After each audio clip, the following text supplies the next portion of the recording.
Chicken বানাবো, আমার বোন চিকেন বানাবো। তখন আমি তেলটা দিয়ে দিচ্ছি। তোমরা সবাই কি করছো? এখন আমরা জাস্ট রান্না শুরু করেছি, ভাত হয়ে গেছে, আমি চিকেন বানাবো। হ্যাঁ একটু তেল, ঠিক আছে ঠিক আছে। আজকে মশলা ছাড়া চিকেন করবো, গরমের মধ্যে তেল মশলা খেতে ইচ্ছে করে না। 2 পেঁয়াজের চিকেন। 2 পেঁয়াজ।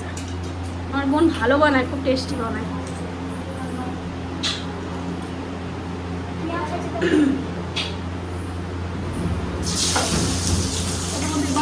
রেডি করে তোমার চাই।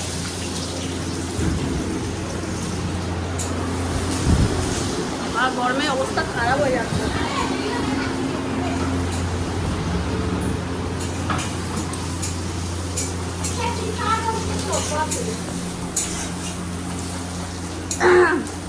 ভালো করে লাল করে লঙ্কা বেশি দিয়ে দিয়েছি। তো এখন আমি পেঁয়াজটা লাল করবো, তারপর চিকেন। পেঁয়াজটাকে বেশি করে লাল করতে হবে, নাহলে চিকেনের কালার আসবে না ভালো করে।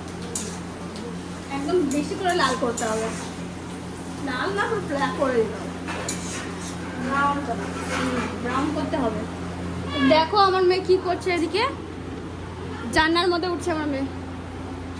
এখন ঘর বেড পরিষ্কার করা হচ্ছে, আমার মা বেড পরিষ্কার করছে।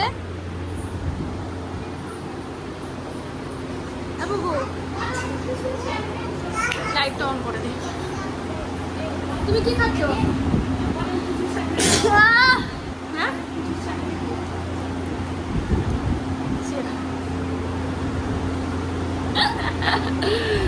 ও বাবা, মুখের কি অবস্থা গরমে, প্রচুর গরম লাগছে। কুলারটা অন চালিয়েছে তাও গরম লাগছে বাইরে।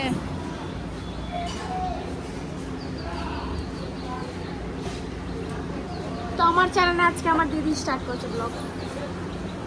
আমাকে ধরতে বললো ক্যামেরা, তাই আমি ধরে দিয়েছি। চলো চিকেনগুলো ছাড়ার মধ্যে, তারপরে কেমন রান্না হয়েছে তোমাদেরকে শেয়ার করবো, খেয়ে শেয়ার করবো। তো গাইস দেখতে পারো এখন আমার চিকেনটা জল ছেড়ে দিয়েছে। এখন এমনি মনে হচ্ছে সাদা সাদা, কিন্তু লাল হয়ে যাবে। এর মধ্যে টমেটো যাবে, তারপরে একটুখানি জল যাবে, তারপরে একটু ভাজা ভাজা হয়ে যাবে, লাল হয়ে যাবে। তখন আমি ঢেকে দিচ্ছি এটা। তো দেখতে পারো এখন চিকেনটা লাল হয়ে গেছে, এর মধ্যে জল দিয়ে দেবো এবার। তো হ্যালো গাইস, আমি চিকেন রান্না করতে, দেখতে পারো কেমন রান্না হচ্ছে, কমেন্ট করো।